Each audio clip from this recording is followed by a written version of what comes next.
Boa tarde a todos. Sejam bem-vindos à Casa de Abel Sebastião de Almeida.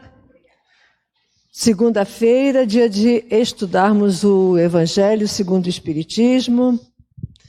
E para relaxarmos um pouquinho, nos prepararmos para ouvir a palestra da nossa irmã Sueli, a Sônia, nossa irmã Sônia, vai ler o texto de preparo.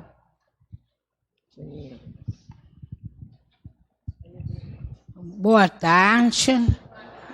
Vamos à nossa preparação. Busquemos o melhor. Livro Fonte Viva, Espírito Emmanuel, psicografia de Francisco Cândido Xavier.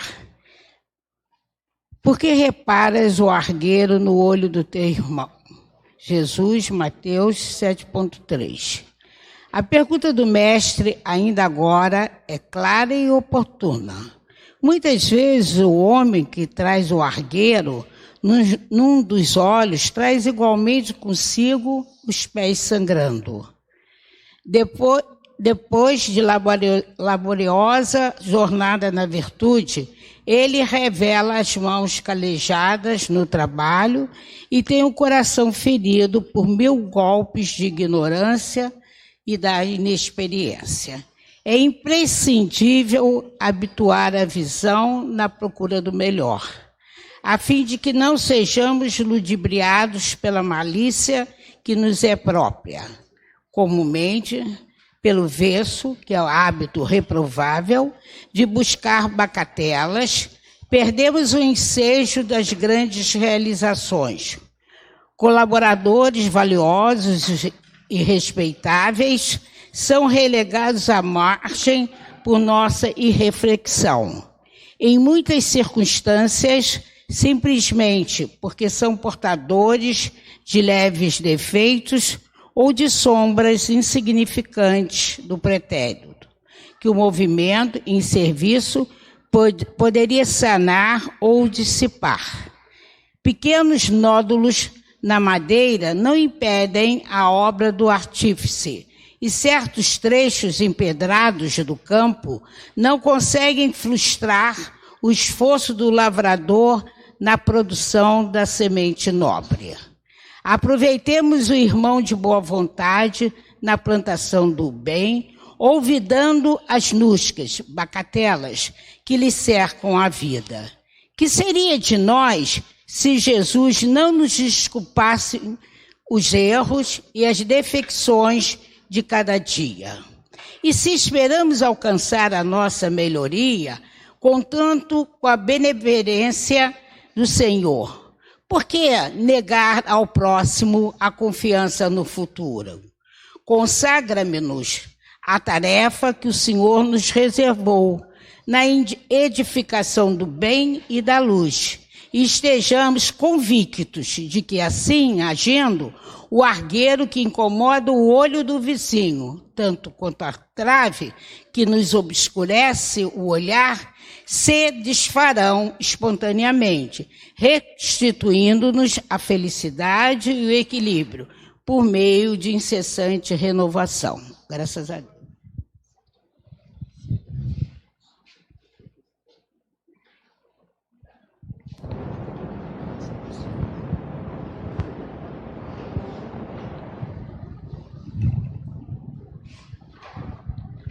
Depois dessa leitura, vamos ouvir com muita atenção a nossa irmã Sueli, que vai falar sobre o capítulo 10, continuando o capítulo 10, Bem-aventurados misericordiosos, e hoje ela vai tratar dos itens 9 e 10, o argueiro e a trave no olho.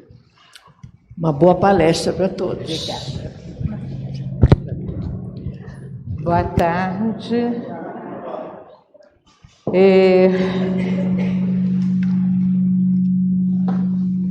É sempre um desafio estudar o Evangelho, porque são tantos os caminhos que cada palavra do Evangelho nos abre, que a gente acaba tendo que escolher um caminho e deixar outro de lado. Então, eu começo o capítulo: bem-aventurados, felizes, os misericordiosos. Então, primeira coisa, a gente tem que fazer o significado das palavras, que é a parte mais delicada do estudo. O que as palavras querem dizer?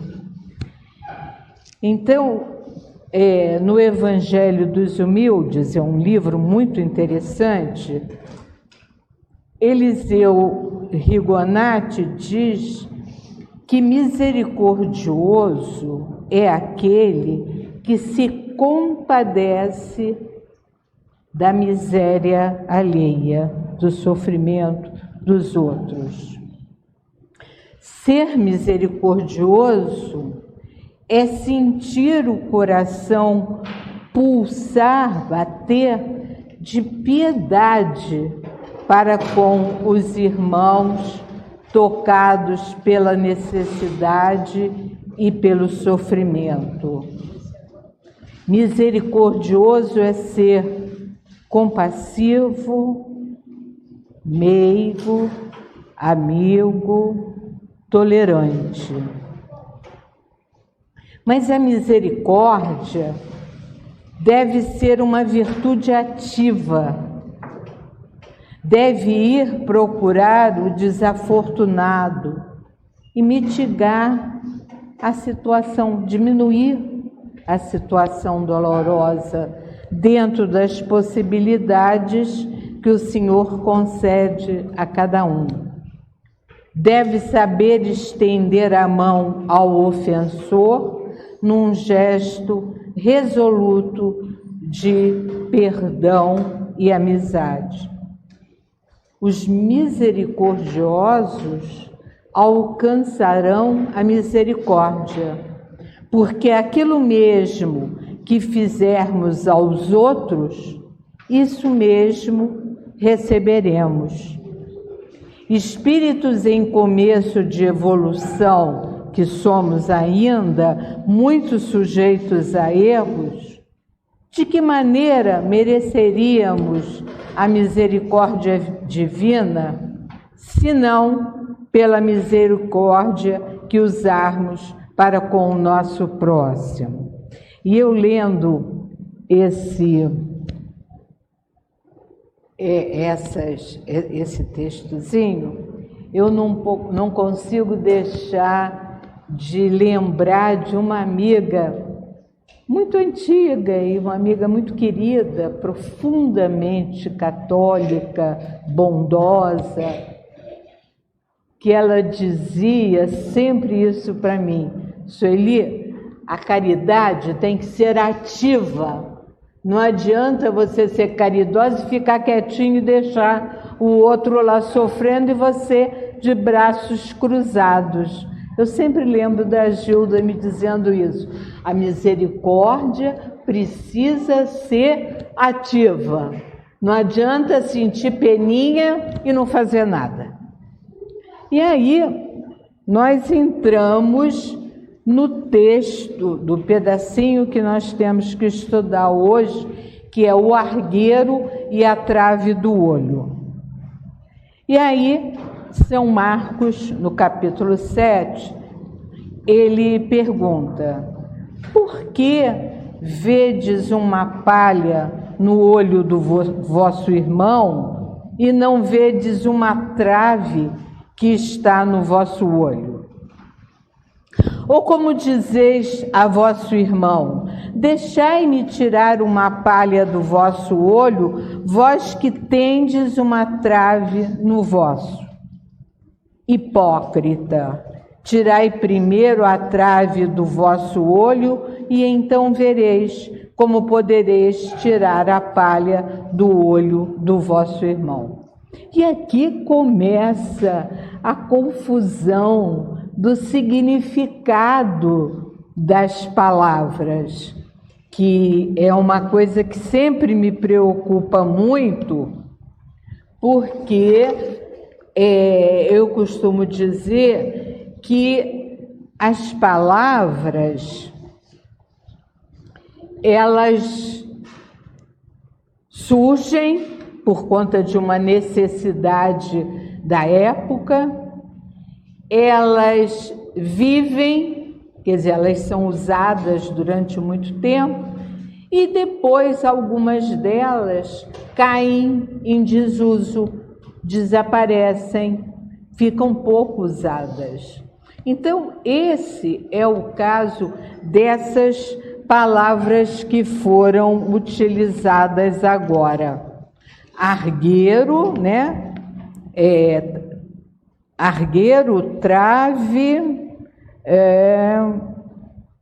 mas daqui a pouco vai aparecer outras palavras. Mas veja bem, argueiro, sabe o que é? Cisco, um ciscozinho que cai no nosso olho. Trave é o que hoje em dia a gente usa para fazer uma escora, quer dizer, um pedaço de madeira que serve para escorar alguma construção. Isso é a trave. Ora, é um pedaço grande de madeira. E Jesus fala, e São Marcos repete, que como é que eu, que tenho uma trave, um pedaço de madeira, um tampão na minha vista, vou tirar um cisquinho na vista do meu irmão? Isso é óbvio que Jesus fala o tempo todo em parábolas. Então, o tempo todo ele conta historinhas.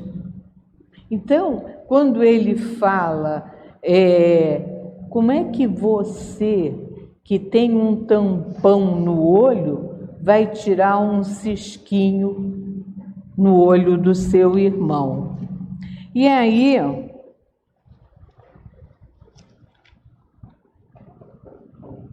a gente tem que começar a pensar em mais um pouquinho. O que de verdade está sendo colocado é falta de caridade, tirar o cisquinho, e defeito em si próprio, o tampão. Aí vocês podem dizer para mim, Sueli, mas que bobagem, um cisquinho é falta de caridade? Aí nós vamos começar a estudar de forma mais profunda as palavras que continuam nesse pedaço do capítulo 10. Nós estamos no item 9. Não seja cruel, aprenda a ter compaixão. Felizes os misericordiosos, porque eles alcançarão misericórdia. Seja compassivo com os que erram, porque você não sabe quando poderá cometer erro semelhante, e gostará que o compreendam e lhe relevem. Releve também e seja misericordioso com quem erra.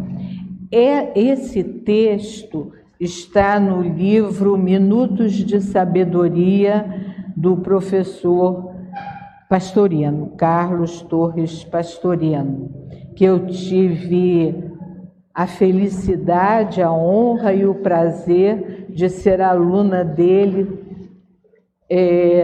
durante 6 anos. 6 anos, o professor Pastorino era professor de latim do Pedro II. Eu era aluna do Pedro II. E naquele tempo se estudava latim. e ele era o meu professor de latim durante 6 anos.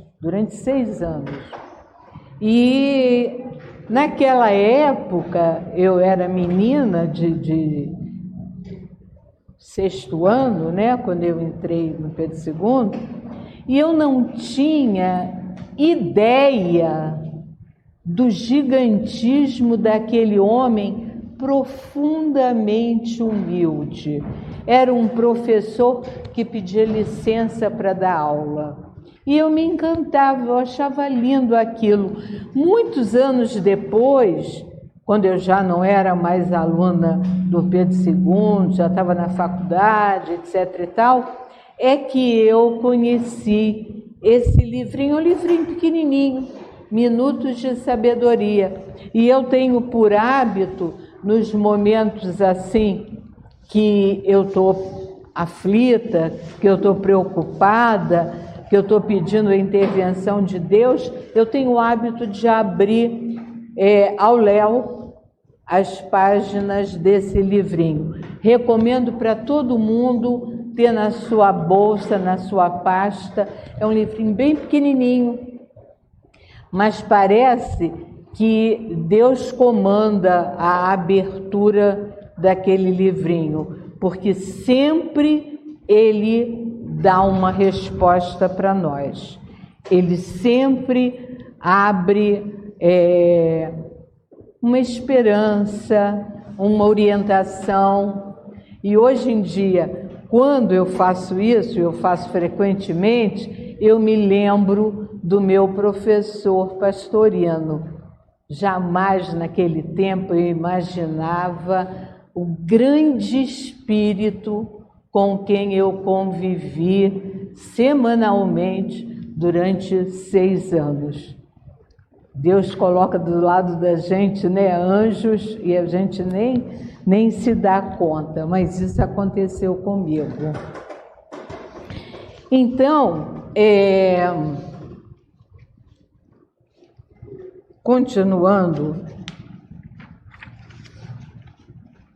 Jesus prega a misericórdia entre os homens, ensina a compreensão e a tolerância como exercício essencial para a boa e generosa convivência. E, para tanto, prega que não há espaço para maledicência, para fofoca, pro disse-me-disse, que levam ao descrédito, à desonra, ao desprezo familiar e social, a pessoas atingidas por essas flechas morais. Chico Xavier, num dos livros dele, ele aconselha a nos tornarmos estações terminais da fofoca, isto é, não espalharmos o que geralmente acontece. A miúde nos tornamos estações multiplicadoras da maledicência, ignorando que o mal que difundimos deixa vestígios, primeiramente, em nosso próprio caminho. E Chico Xavier avança nesse assunto. Ele diz que fofoca mata. Mata a honra da pessoa atacada, abrindo brechas para que amanhã também sejamos caluniados e feridos. Vale a pena refletir no conselho do Cristo. Não façamos ao próximo o que não queremos que nos seja feito. É uma bela receita de paz e de felicidade. Então,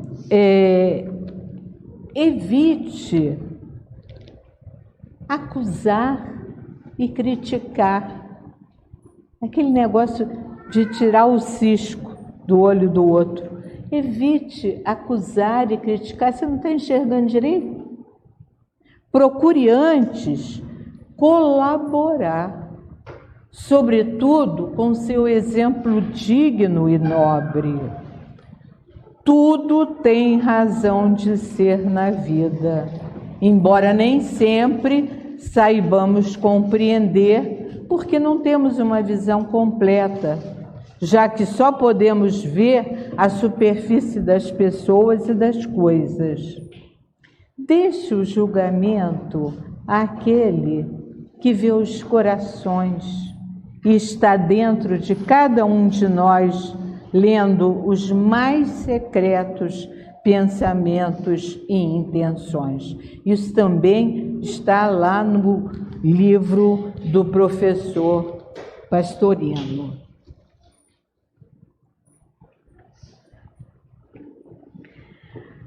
A propensão de nós todos é reconhecermos facilmente o erro dos outros, mas não temos nenhuma propensão para reconhecer os nossos próprios erros.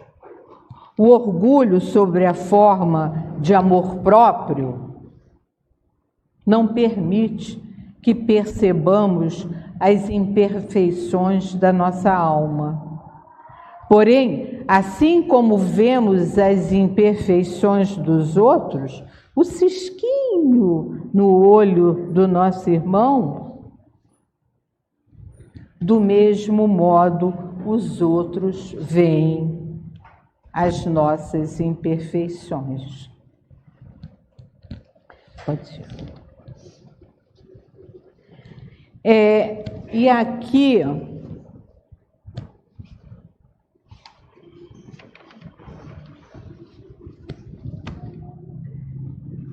no trecho de São Marcos, aresta significa cisco, palha, fiapo. Trave, eu já falei isso, significa tronco, pedaço grande de madeira, tampão. Então, atualizando esse texto, nós podemos dizer: como podemos ver um cisco no olho do nosso irmão se não vemos verdadeiro tampão no nosso olho? Ou como podemos ver um cisquinho no olho do nosso irmão se temos verdadeiro pedaço de madeira no nosso olho? Então, tudo que a gente vê pela metade, né?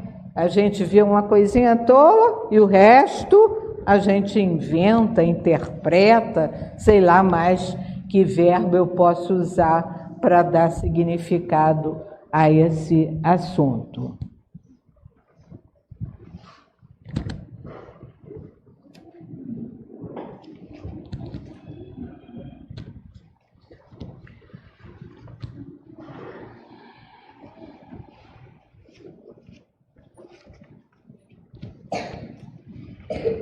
Então, de acordo com o texto, um dos grandes defeitos da humanidade é ver primeiro o mal que está nos outros antes de ver o que está em si mesmo. Para julgar a si mesmo é necessário olhar-se em um espelho, transportar-se de alguma forma para fora de si e considerar-se como uma pessoa perguntando-se: o que eu pensaria se visse alguém fazer o que eu faço? Sem dúvida alguma, é o orgulho que leva o homem a dissimular os próprios defeitos, tanto morais quanto físicos. O homem é prisioneiro dos próprios vícios. Claro, a gente é tão cheia, amor próprio, tem um amor próprio. Que amor próprio, coisa nenhuma. Ser orgulhoso mesmo. E a gente tem que dar um basta nessas ações. Orgulho de quê, cara? Amor próprio por quê? A gente precisa ser uma pessoa de bem. não fazer ao outro o que não gostaria que lhe fosse feito. Eu acho que tudo que a gente estuda em filosofia, em sociologia, em história, tudo que a gente estuda na formação das várias profissões, na medicina, no direito, se a gente colocasse como meta, não quero fazer ao outro o que eu não gostaria que me fosse feito. O médico não ia chegar atrasado no consultório, ele não ia esquecer que a cirurgia era muito demorada, o advogado não ia perder prazo para defender o seu cliente. E em todas as situações de vida, a gente ia ter mais responsabilidade. Até nós, né? Dentro de casa. Eu, por exemplo, que sou useira e vezeira de salgar a comida, eu tenho que ter sempre cuidado quando olho o vidro de sal. Eu já sei que a minha tendência é botar mais sal do que precisa, e aí a pressão vai lá para a estratosfera. Então, eu já olho, né, de longe, pego uma colherzinha pequenininha para não exagerar e não fazer bobagem.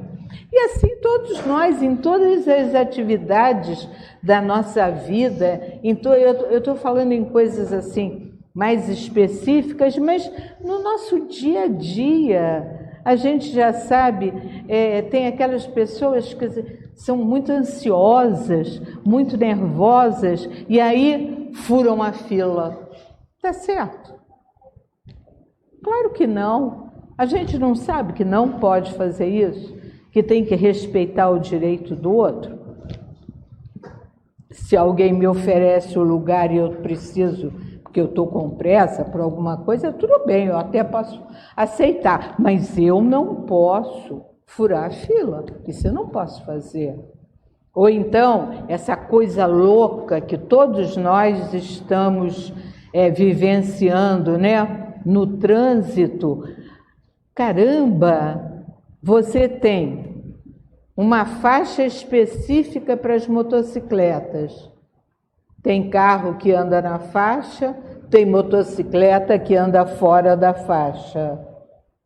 Você sabe que tem regras de trânsito que precisam ser atendidas para garantir a segurança dos transeuntes. E, de repente, você toma um tremendo susto com a motocicleta que quase leva com ela o teu espelho retrovisor.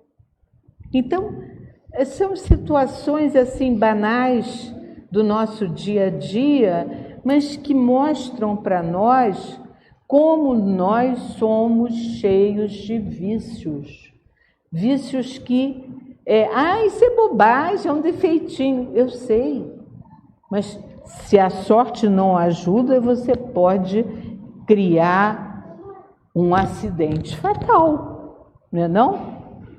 Então, essas coisas que parecem que são pequenas, mas a gente tem que prestar atenção na gente mesmo, nas bobagens que nós fazemos, querendo sempre passar à frente de alguém, querendo sempre tirar vantagem de situações. Tudo isso tem a ver com esse movimento de vícios e virtudes que ou a gente toma jeito e assume que tem o vício e luta para se livrar deles, ou nós não vamos voltar a reencarnar nesse planeta. Provavelmente seremos atraídos para um planeta mais primitivo e ficaremos longe dos nossos amores que ficaram aqui. Hoje em dia, quando nós pensamos, isso é uma coisa que pessoalmente me preocupa muito. A Terra está passando por uma evolução. Isso que nós estamos assistindo hoje em dia, liga a televisão, a Rússia invadindo a Ucrânia, lá Israel querendo acabar com a Palestina. Isso sem falar, agora, por exemplo, os Estados Unidos botando os seus navios de guerra lá no Mar do Caribe a pretexto de acabar com o narcotráfico, ameaçando a Venezuela, a Colômbia. Vejam bem, isso tudo que está acontecendo está mostrando que está na hora de separar o joio do trigo. Ou seja, está na hora de ver quem é que reencarna na Terra nos próximos anos, quem é que vai reencarnar em planetas mais primitivos. Há algum tempo atrás eu li, e fiquei pensando muito nisso, que lá na altura do rio Amazonas, né, o maior rio do mundo, espiritualmente falando, isso que eu estou falando, espiritualmente, existe, digamos assim, uma grande nave onde já estão sendo recolhidos espíritos do mundo inteiro, de todas as partes do mundo, que serão levados para esses outros planetas menos adiantados do que a Terra, para que eles, embora moralmente não tenham mais direito de aproveitar das benesses do planeta Terra, nesses mundos primitivos, eles serão os gênios desses lugares. Eles contribuirão muito para o avanço dessas outras coletividades, dessas outras humanidades. Mas é aquela história, os nossos amores ficam por aqui, né? E necessariamente eles não irão conosco. Então, a saudade vai se estabelecer. E saudade é coisa dura de sentir. Mas acabei já falando de outras coisas, né? Bom, então vamos em frente. Seguramente, levado pelo pior dos seus vícios que eu venho falando, o orgulho, o homem olha-se e não se reconhece, ouve as próprias imprecações e não se sente injusto com o próprio Deus que o criou. Olha só, há coisas que são muito sérias, e esse pedacinho aqui me faz lembrar isso imediatamente.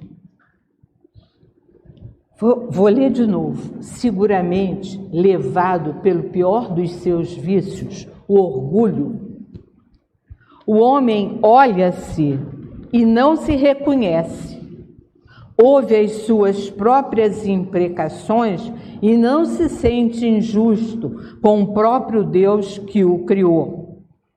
Justifica-se o tempo todo, acreditando-se injustiçado, ou pior ainda, achando-se mais inteligente, talentoso, merecedor de todos os privilégios que acredita lhe sejam devidos.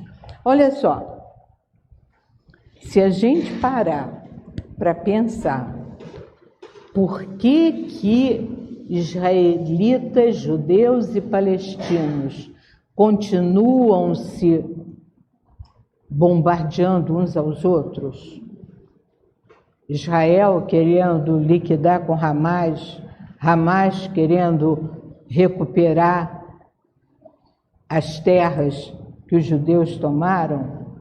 Vejam bem, Tudo isso parte do orgulho, porque ninguém quer admitir que o seu pedaço de terra é este. Não é este, mais um pedacinho daquele. Que os recursos que você tem para oferecer à sua pátria são esses. Eu posso plantar laranja, eu posso colher frutas, mas eu não posso ter, por exemplo, uma coisa que não existe em outro lugar, grandes criações bovinas. Isso não existe. Tem que comprar no Brasil.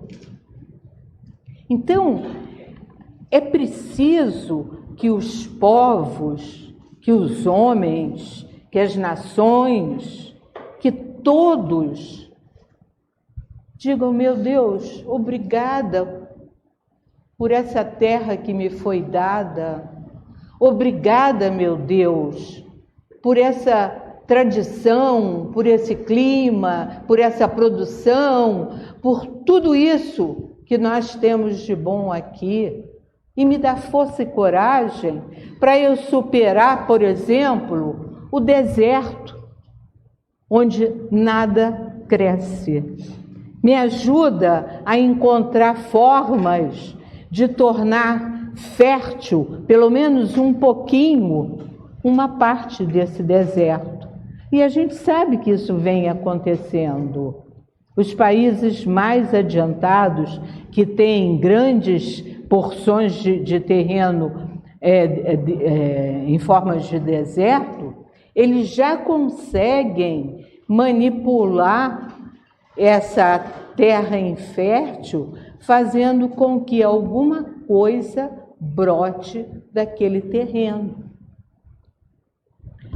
Então, não é tomando do outro, não é fazendo isso que nós estamos vendo acontecer com a Ucrânia, que já é pequenininha, tendo mais parte do território dela diminuído por um outro país que é o maior país do mundo. Mas ela tem terras, as famosas terras raras, que são matéria-prima importantíssimo para toda a tecnologia moderna. Diga-se de passagem, o Brasil é riquíssimo em terras raras. Por isso a sobretaxa que os Estados Unidos lançou e agora recuou, por conta das terras férteis. Ninguém é bonzinho. Mas é preciso que, de alguma forma, desse mundo que a gente está vivendo, que a gente está assistindo os problemas, que a gente lembre daquilo que Jesus pregou há 2000 anos atrás. Ele já há 2000 anos tenta mostrar ao homem que ele precisa crescer moralmente, ou seja, ele precisa diminuir os vícios e aumentar as virtudes. É isso. Ele tem que aprender a fazer para o outro aquilo que ele gostaria que fosse feito para ele. É simples, não é difícil, mas é preciso que a gente cresça, que a gente aprenda que essa terra está evoluindo, que vai chegar um momento que pessoas que se deixam dominar pelos vícios, pelo amor próprio, pelo orgulho, não vão ter mais cabimento aqui. E aí, o orgulho é essencialmente contrário à caridade, claro, né? Que é simples, modesta e indulgente. O orgulho é responsável pela maioria dos vícios humanos e a negação da caridade nas diversas faces. Não por outra razão, Jesus dedicou-se de forma veemente ao combate do orgulho para que o progresso pudesse brotar entre todos os povos e em cada cantinho da terra. A terra inteira, ou ela caminha para frente, ou ela vai fazer uma seleção absurda. Vocês querem ver? Todo mundo ouviu essa última semana, COP30, não é? Transição de energia, pereré, pereré. Chegou aqui? Nada. Chegou a nenhuma conclusão. Se não tivesse existido, não teria feito falta. Por quê? Porque o que todos os grandes líderes do mundo se reuniram para discutir, combinar meios de diminuir o uso do petróleo, deixar de usar o petróleo como energia, diminuir bastante, e aproveitar o que nós temos aqui em excesso, que é a energia eólica, né, dos ventos, e a energia solar. Isso é de graça. Isso é de graça. Renovável. Não faz mal a ninguém. Não prejudica o planeta. Só que um dá muito dinheiro. O outro ainda está começando. Resultado. Chegaram a algum consenso? Não. Porque, tudo bem, você pode usar isso aí, mas você vai ter que, de alguma forma, ajudar os países paupérrimos lá da África. Chegaram aí uns países que eu nunca ouvi falar, juro por Deus, nunca ouvi o nome desses países, que são pobres, pobres, pobres, pobres. Se não puser dinheiro lá, não vai para frente, não vai acontecer nada. Enquanto que os outros, lembrem-se sempre disso, a Europa é riquíssima, Inglaterra, França, Itália, Alemanha, são riquíssimos, mas de onde saiu essa riqueza? Do Império Colonial que acabou. Era o Império Colonial nas Américas, Império Colonial na África, Império Colonial na Ásia. Foi assim, arrebatando a riqueza desses lugares, que eles fizeram, né, uma riqueza inimaginável. Então, é claro, eles têm, sim, que manter alguma forma de custear a vida desses países onde tudo falta, especialmente porque falta conhecimento. Então, como é que fica? Esse é o grande impasse dessas reuniões anuais, né? E que está difícil de resolver. Está difícil de resolver. Nós, Brasil, é impressionante. Gente, o que o Brasil é rico é uma coisa, assim, não podia ter miséria no Brasil, porque a nossa riqueza é absurda, só que ela não é bem administrada. Tudo que falta para os outros, nós temos em excesso. Tem país na Europa que, se não tiver importação, morre de fome. Aqui no Brasil, se não tiver que importar nada, não tem o menor problema. Cada um na sua hortinha vai comer as mesmas coisas. Nós não temos problema. Nós não temos problema de água. Eles lá, coitados, é uma dificuldade. Nós não temos inclemência do tempo. O nosso clima é da melhor qualidade. Nós não temos problema de falta de luz solar, é o que não nos falta. Então, energia solar para nós, moleza. Se a gente quiser, não precisa mais de energia fóssil, coisa nenhuma. Então, quando eu sempre falo, tenho condição de conversar, que todos nós temos que agradecer a Deus termos o privilégio de nascer no Brasil. Gente, vocês não podem imaginar o privilégio.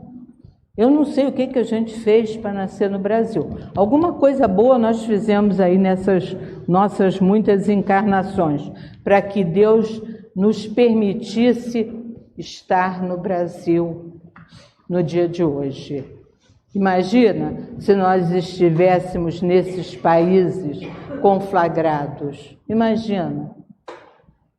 Graças a Deus nós estamos aqui.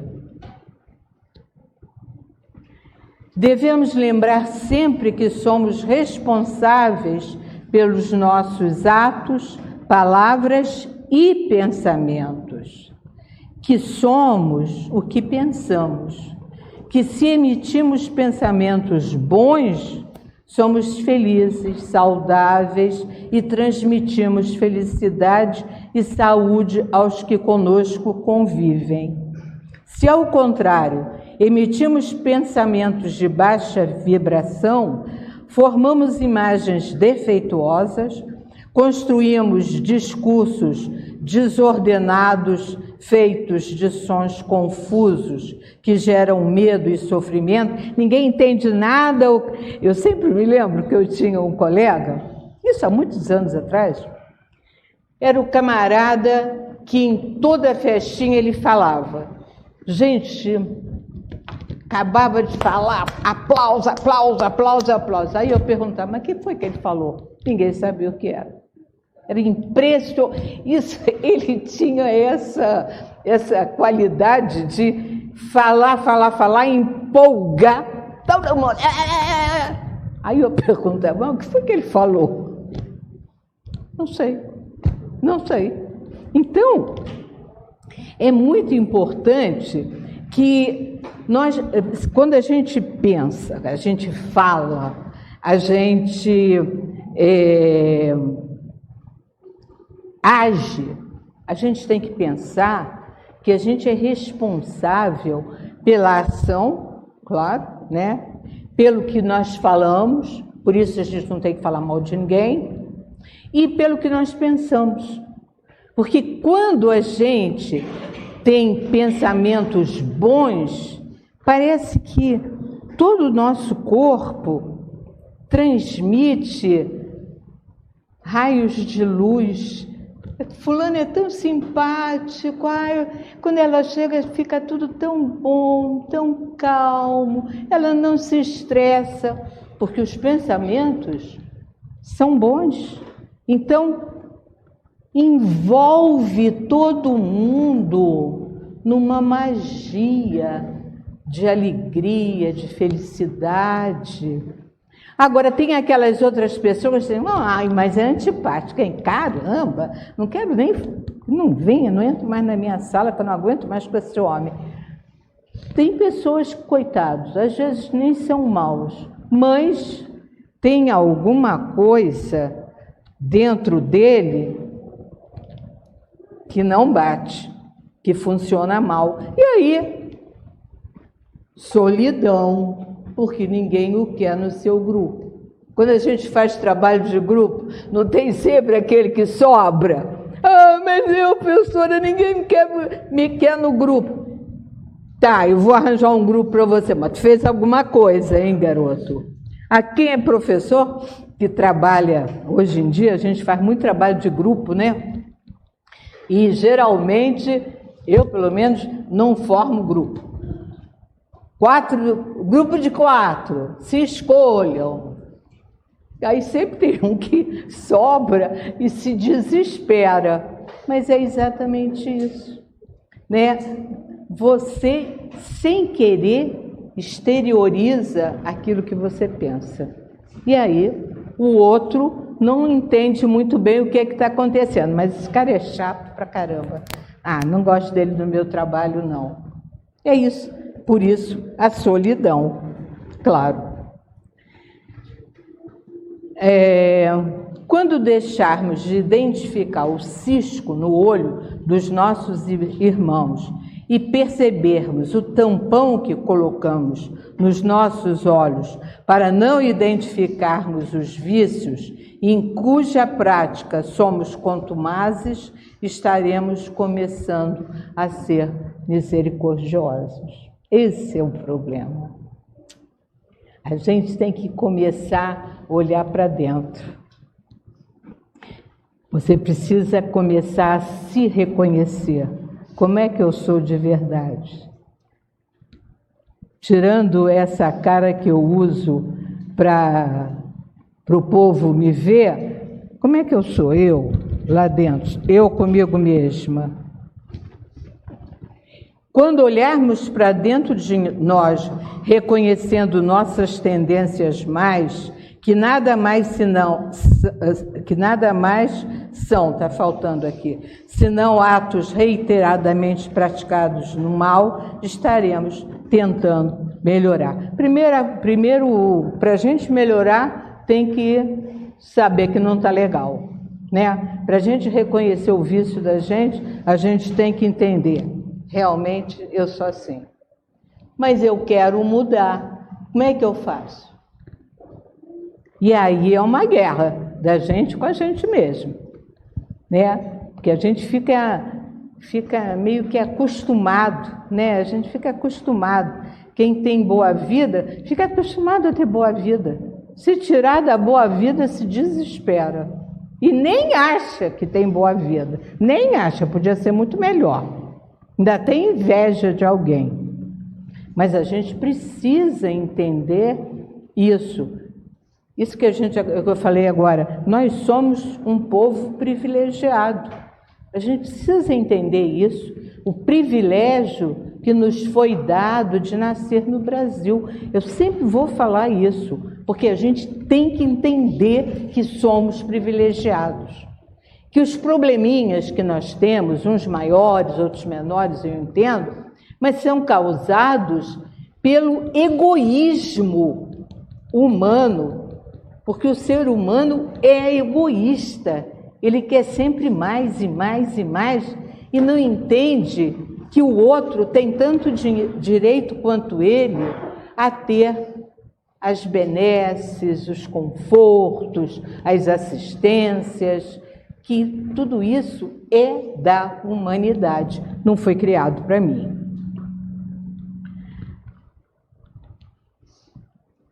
Então, o primeiro passo para o progresso moral é sempre o de reconhecer o próprio erro, para depois estabelecer estratégias para sua correção. Enquanto detivermos nossa atenção no outro, não teremos tempo para nos auscultarmos, identificando nossas doenças morais. Se eu ficar preocupada com um cisquinho no olho do outro, eu não vou sacar que eu estou com um tremendo pedaço de madeira no meu olho que não me deixa ver a mim mesmo, que é pior. É isso que o Evangelho prega e ensina aos homens que desejam ser considerados homens de bem e admitidos no planeta Terra quando ele for classificado como planeta de regeneração. Queira Deus que todos nós nos reencontremos nesse novo planeta, onde o ranger de dentes, o choro, o desespero seja coisa do passado, coisa de que ninguém quer mais saber.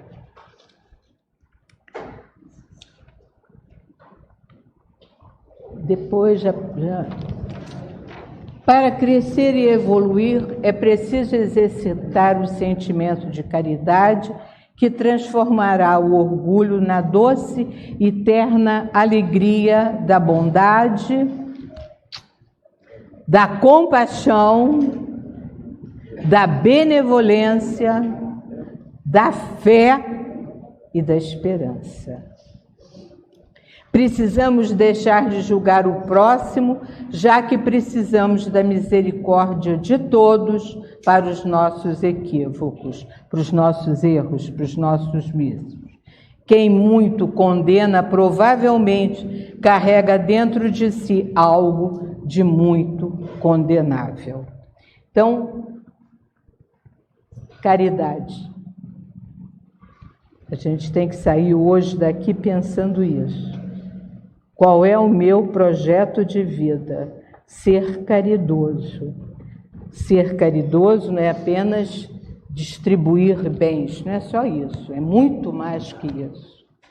É ser bondoso, é ter paciência, é ter tolerância, é dar sempre esperança para quem está desiludido, é, sobretudo, amar ao próximo como a si mesmo.